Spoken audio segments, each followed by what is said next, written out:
welcome to today's lesson. We will continue exploring drums, but we're going to try to do it more interesting now. We're going to try to explore alternative ways to do this. So I have a track going here. You can check it. There's no drums happening yet, but we'll at least know what we're about to work with.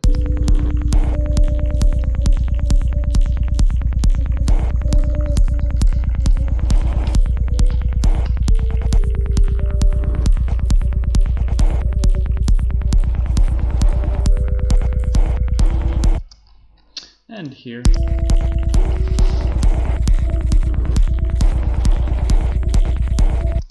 Not much, just some sounds in need of conversation with some new drum layers. So let's hop to it, okay?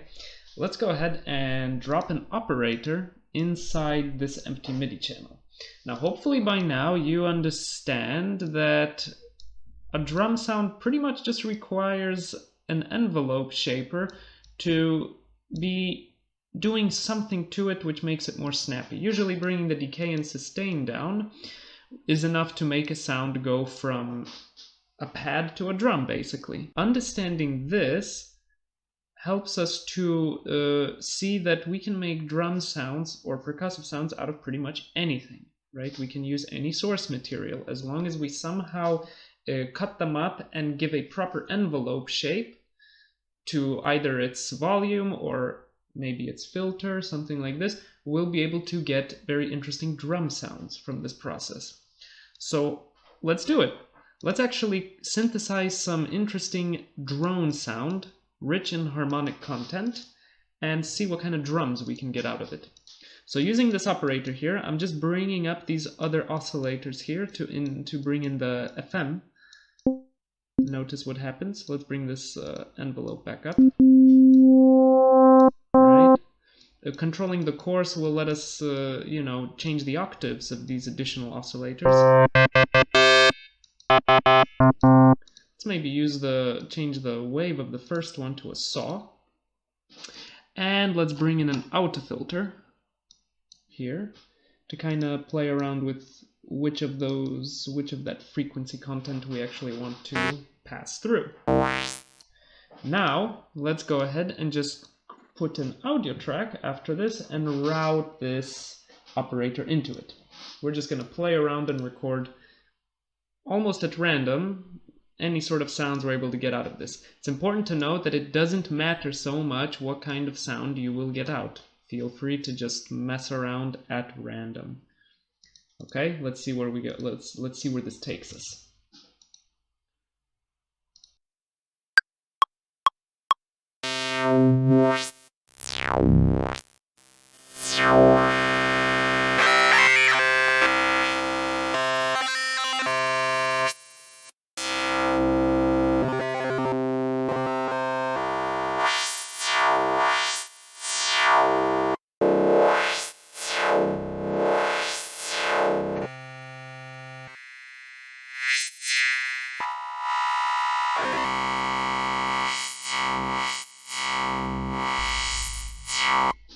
Like so, right?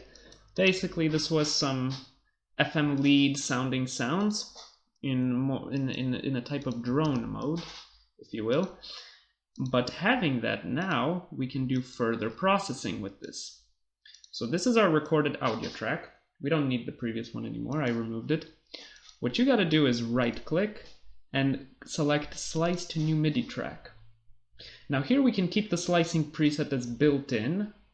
And we can change the division of the slices. Let's keep it at 1/4 note. I can see it's going to cut it up into 79 slices, which is pretty good, right? From 127 positions in the drum rack, we have 79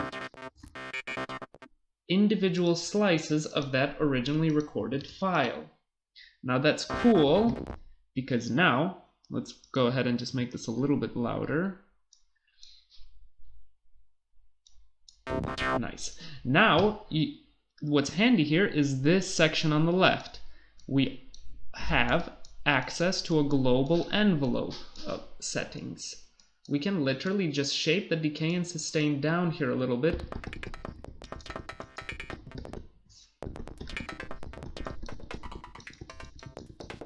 And get a bunch of different sounding, interesting timbre percussive sounds. It's quite cool. If we want, we can click on each individual slice to kind of like fine-tune exactly what we want. Like I can see that this slice is not going to be hitting anything due to this silent position here. I could fix that just by dragging this over here, right? And we can even process this, each individual slice, with further effects put behind them. But for now, what we want to do is actually create a new arrangement of this sound, right? So let's go into our MIDI effects section. Let's drop an arpeggiator here and a random. Nice. This is where things are going to get fun very quickly. Let's select the hold for the arpeggiator, maybe bring this to 1/16 notes, and let's bring the chance of the random all the way up. So you can see that it will be playing at random all of these slices in the range of 1 octave. We can change that by increasing the scale here. That way, it will be playing much more. Now, if we wanted to sometimes not hit a specific note, or not hit a note in general and just play silence, we could utilize this empty space over here. I can see that there is some up here, so even if I just bring the scale as high as I could, sometimes it will be playing these topmost pads which have no sound on them. We can also just bring the scale down and select bidirectional mode. So it will also play the pads below our desired octave.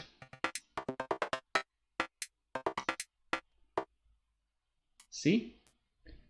This will create interesting like drum riffs or something like this, right?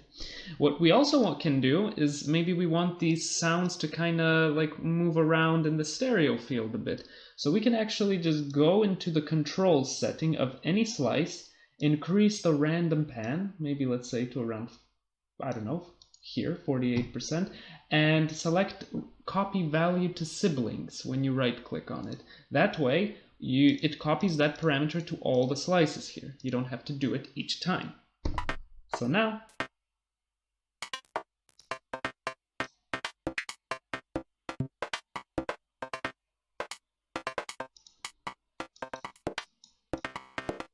we can basically just, in a new audio track, route this, arm it, and let's just record.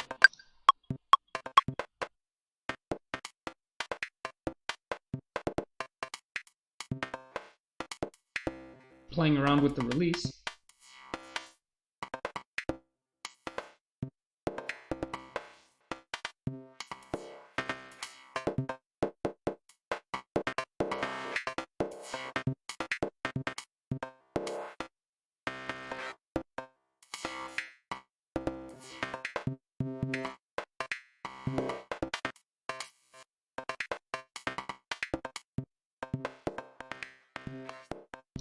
Nice.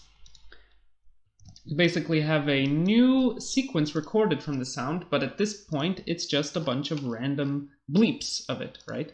What we want to do now, maybe, is find the bits of it which are most useful to our track.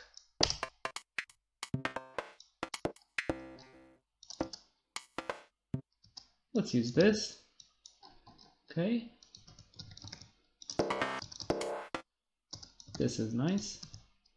See, I'm just selecting the parts which I think will be most fitting, right? This is going to be good groove maker. Let's go ahead and create a new audio track. This one is nice. I think this one will make a lot of, you know, a lot of noise in our drum section. Let's check this out.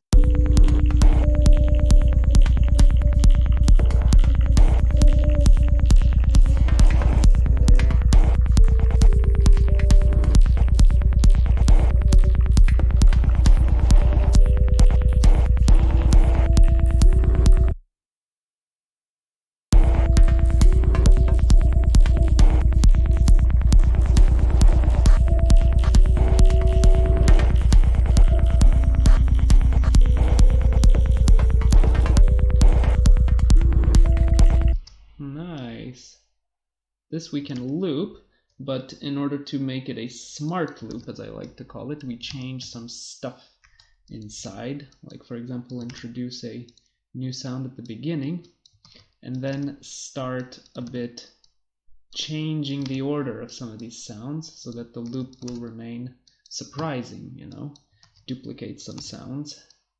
Like, we don't want to repeat a sequence, just copy paste. We want to keep it interesting, you know, as it keeps playing. Nice. So we basically have a simple dialogue between two drum sounds happening here. One is more rhythmic and stable, repeating over time, and the other one kind of like randomly chimes in and out, filling in the blanks. What we can do now is actually group these together and give them a little bit more color, process them a little bit together. We can drop in a glue compressor here. I'm going to bring the threshold down until it catches some audio.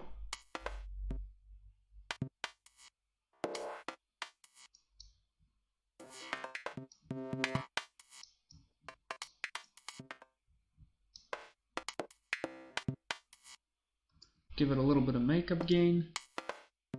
You gotta use your ears for this. Have it kind of like play evenly and brightly, you know, so that it doesn't have too drastic dips and peaks. What also we can do is make one of these lines, give it a little bit of a different color. I'm gonna drop a frequency shifter on this first one here and tune it down a little bit.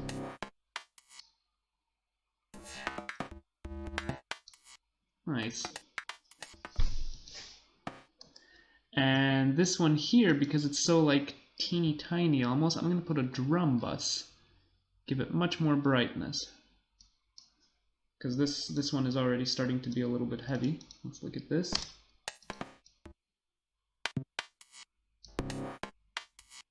Very good. Okay, let's listen to everything, what we have now. Let's see how this fits with our big picture.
Nice. What I did here is I basically just copied this line, stretched it, and have it kind of just like play in the background a little bit, you know? And this one double stretched. So it's basically the same sound, but much different timbre due to the stretching, which kind of messes with the perception of this drum line, actually, you know?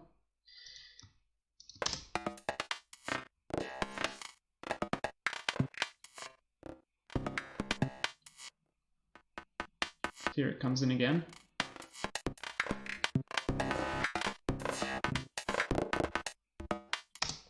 Right? It's basically all about just experimenting, playing around a bit, you know, finding the flow, seeing how it goes. I think this is pretty decent. We can, in general, work from here. Nice. Hope you enjoyed the video. Hope this was helpful. Hopefully this expanded some imagination as to how we can approach the drums in general. And see you in the next video. Peace out. Take care.